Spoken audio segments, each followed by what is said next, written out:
اعوذ باللہ من الشیطان الرجیم بسم اللہ الرحمن الرحیم۔ ہم جب زندگی کا آغاز کرتے ہیں تو اس وقت ہمارے ساتھ تین طرح کے لوگ ہوتے ہیں۔ ایک وہ لوگ ہوتے ہیں کہ ہماری زندگی کے اس سفر میں ہم سے پیچھے رہ جاتے ہیں۔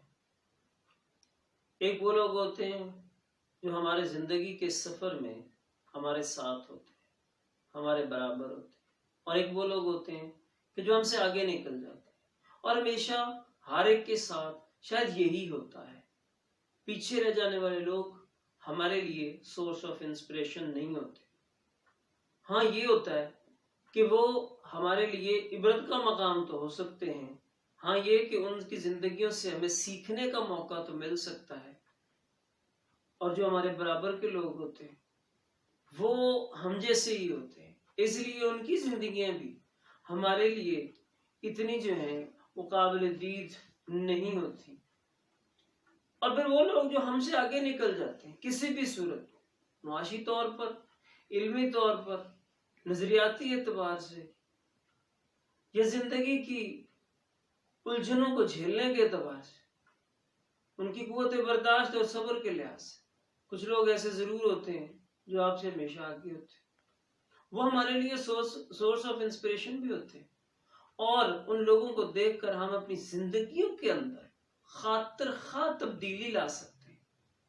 اس لیے میں سمجھتا ہوں کہ ہمیں اپنی زندگی کو بہت کینلی آبزرو کرنا چاہیے اور دیکھنا چاہیے کہ وہ کون لوگ ہیں جو ہمارے ساتھ ہی زندگی کا سفر شروع کرتے ہیں، اور پھر وہ ہم سے آگے نکلتے چلے جاتے ہیں، اور پھر وہ ہم سے پہلے زندگی کی کامیابیاں سمیٹ رہے ہوتے ہیں۔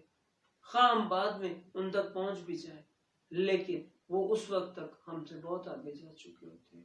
مجھے آج تک بھی وہ اپنا کلاس فیلو یاد ہے کہ جب ہم گاؤں کے اسکول میں پڑھتے تھے، اور وہ صدیق لوہار میرے ساتھ پڑھتا تھا، اور پہلی کلاس، اس وقت ہماری پہلی کلاس کچی کہلاتی تھی، اور اس سے لے کر کلاس 4 تک، جماعت 4 تک ہم اکٹھے رہے۔ لیکن جماعت 4 تک بھی آج بھی اگر میں یاد کرتا ہوں تو مجھے یہ بات یاد آتی ہے کہ وہ ہمیشہ ہر کام میں ہم سے آگے رہا۔ ہمارے جب آدھا ٹائم گزر جاتا تھا تو ہماری بریک ہوتی تھی، ہم اس کو تفریح کہتے۔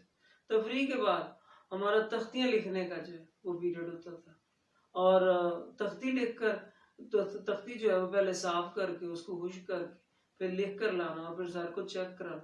وہ ہمیشہ پوری کلاس میں سب سے آگے رہا۔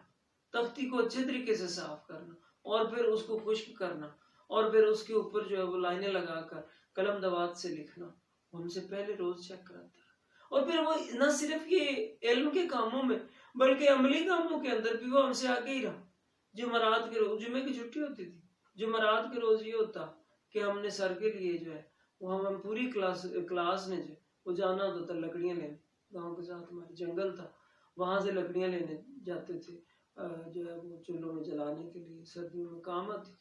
اور ہم لوگ جب جاتے تو یہ ہوتا کہ ہم 15-20 لوگ ہوتے اور کھیلتے کودتے چلے جاتے، راستے میں شرارتیں کرتے چلے جاتے، اور جب جنگل کا کونا آ جاتا تو وہاں سے وہ ہم سب سے الگ ہو جاتا۔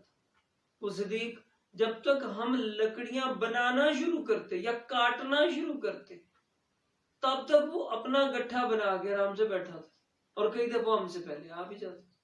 میں اس وقت تو نہیں محسوس ہوتا، لیکن آج زندگی کی دوڑ میں دوڑتے ہوئے مجھے احساس ہوتا ہے کہ وہ بندہ اس وقت بھی زندگی میں ہم سے آگے تھا، اور اگر میں آج دیکھتا ہوں تو معاشی طور پر وہ آج بھی ہم سے آگے بیٹھا ہوں۔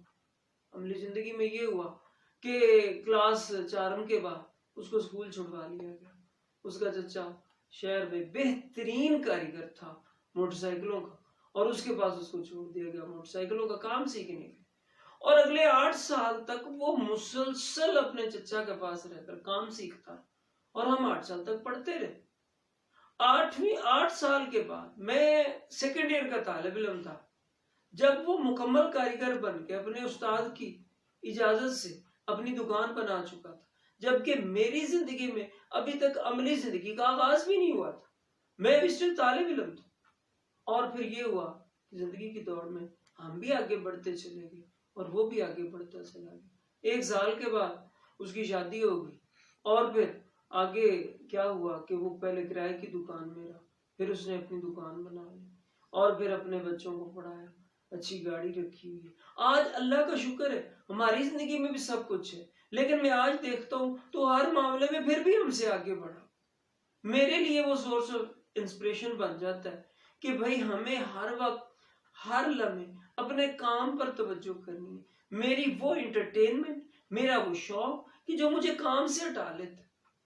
میں پہلے اکیڈمی ایک میں پڑھاتا تھا تو ہمارے ساتھ، اللہ تعالیٰ ان کو ہمیشہ سلامت رکھے، سید عباس شاہ صاحب میتھ کے پروفیسر تھے، اور ہم بیٹھ کے باتیں کر رہے ہوتے تھے تو وہ ساتھ ساتھ پیپر بھی چیک کر رہے ہوتے۔ وہ پیپر جو ہمارے پاس 8 دن تک جو ہے وہ رہتے اور ہم اس کو بڑی مشکل سے چیک کر کے دیتے، وہ اسی دن ٹیسٹ ہوتا ہے اسی دن چیک کر کے دیتے۔ زندگی میں ایسے لوگ ضرور آگے بڑھتے ہیں۔ ہمیں کوشش کرنی چاہیے، ہمیں دیکھنا چاہیے ہماری زندگیوں میں کیا یہ خلا تو موجود نہیں ہے کہ ہم اپنے کام میں سستی کر رہے ہیں، ہم اپنی دوسری مصروفیات میں کھو کر اپنے اصل کام کو بھول جاتے ہیں۔ اور اگر ہم ایسا کرنے والے بن جائیں گے تو ہم بھی ان کے برابر یا ان سے آگے بڑھنے والے بن جائیں گے۔ یہ زندگی کے سبق ہے، یہ زندگی کی باتیں۔ دیکھیں کچھ لوگ ہیں جو میری زندگی میں مجھ سے آگے ہیں نا، اور میں ان میں ایگزسٹ کر رہا ہوں نا، تو میری یہ قسمت ہے، جو قسمت مجھے اشارے دے رہی کہ ان لوگوں کو دیکھو اور سیکھو۔ اور اگر میں نہیں سیکھتا ہوں تو زندگی میں نقصان میرا ہوگا، وہ میری بیوقوفی اور کم عقلی ہوگی۔ اللہ تعالیٰ ہم سب کو عمل کی توفیق دے۔